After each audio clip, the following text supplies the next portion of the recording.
আসসালামু আলাইকুম। আবারও হাজির হলাম আপনাদের মাঝে নতুন আরেকটি ভিডিও নিয়ে। আজকে আমরা একটি ডেল বর্ডারলেস মনিটর নিয়ে কথা বলবো, যার সমস্যা হলো পাওয়ার নেই।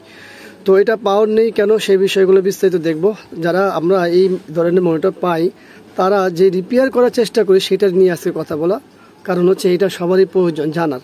তো আমরা যারা পাওয়ার সাপ্লাই ব্যবহার করি তাদের জন্য এইটা সহজ হবে, আর যারা পাওয়ার সাপ্লাই ব্যবহার না করি তাদের জন্য একটু কষ্ট হবে। তবে প্রসেস একটাই।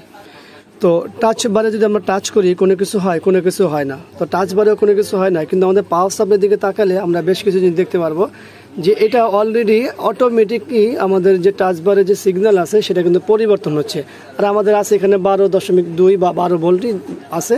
তো এখানে কিন্তু পরিবর্তন হচ্ছে সিগন্যালটা। তো আসলে এখানে মূল যে জিনিসটা বোঝাচ্ছে সেটা হলো যে আমাদের যে মনিটরটি আছে সেটা হলো ভিতরে শর্ট বলতে এটা পাওয়ার বোর্ড থেকেও হতে পারে, টাচ বার থেকেও হতে পারে। তো এখন কোত্থেকে হচ্ছে সেটা দেখতে হলে আমাদের সঙ্গে থাকতে হবে, আর ভিডিও জুড়ে অবশ্যই সঙ্গে থাকতে হবে, মন দিয়ে দেখতে হবে। কারণ হচ্ছে এই প্রসেসটা আমাদের সকলে জানার জন্য খুবই জানা দরকার।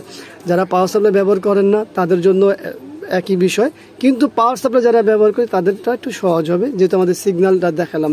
কিন্তু পাওয়ার সাপ্লাই ব্যবহার না করলে আমাদের তো সিগন্যাল চেঞ্জিং হবে না, কিন্তু আমরা কয়েকটা ধাপে কাজগুলো করতে পারি। তো চলুন ব্যাকপার্টটি খুলি, তারপর দেখি। আমরা ব্যাকপার্টটি খুলেছি, খোলার পর যা দেখতে পাচ্ছি যে এটা আগে রিপেয়ার হয়েছে। এটা হলো মূলত সেকেন্ড হ্যান্ড কিনেছে। তো সেকেন্ড হ্যান্ড কিনলে স্বাভাবিকভাবে রিপেয়ার হয়। তো এর আগে কি রিপেয়ার হয়েছে সেটা আমরা বলতে পারবো না, বা আমাদের সেই গবেষণা করার প্রয়োজনও নেই।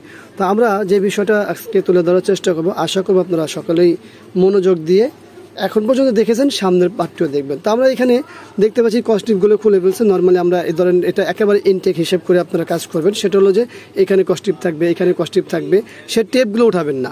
এই খাস করে এলবিডিএস যে টেপ থাকে সেগুলো উঠাবেন না, যদিও এটা উঠানো কারণ হচ্ছে এর আগে যে কাজ করেছে সে উঠাইছে। তো ধরেন আপনার কাছে ইনটেক আসে, আপনার এগুলো কিচ্ছু খুলবেন না।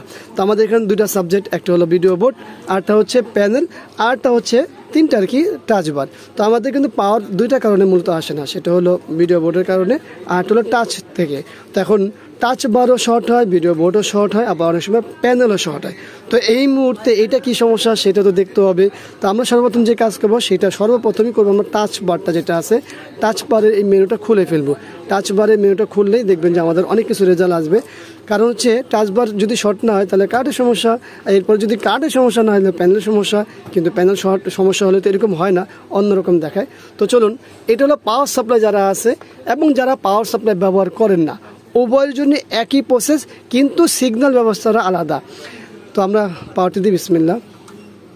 পাওয়ার দেওয়ার পর আমাদের এখানে দেখতে হবে, যেমন আমাদের পাওয়ার সাপ্লাই ব্যবহার করি যারা তারা আমরা বুঝতে পারতেছি যে এটা শর্ট নেই। এখন আমাদের টাচটার সিগন্যাল এই দেখুন অন হয়ে গেছে। আমাদের মূলত কিন্তু মনিটরটি কিন্তু পাওয়ার অন হয়েছে। এখন অন হওয়ার পরে কি আসে, কি এই দেখুন ডাটা চলে আসছে। তো এইটা হলো যারা আমরা পাওয়ার নাই তারা কি যারা আমরা পাওয়ার সাপ্লাই ব্যবহার করতেছি তারা সিগন্যাল থেকে বুঝতে পারতেছি, কিন্তু যাদের পাওয়ার সাপ্লাই নেই তাদের কি করতে হবে, তাদের এভাবে ওয়েট করতে হবে, সময় নিয়ে দেখতে হবে যে আসলে আমাদের এটা অন হয় কিনা। এখন এখানে কিন্তু আরেকটি বিষয় আছে, সেই বিষয়টা একটু লক্ষ্য করার।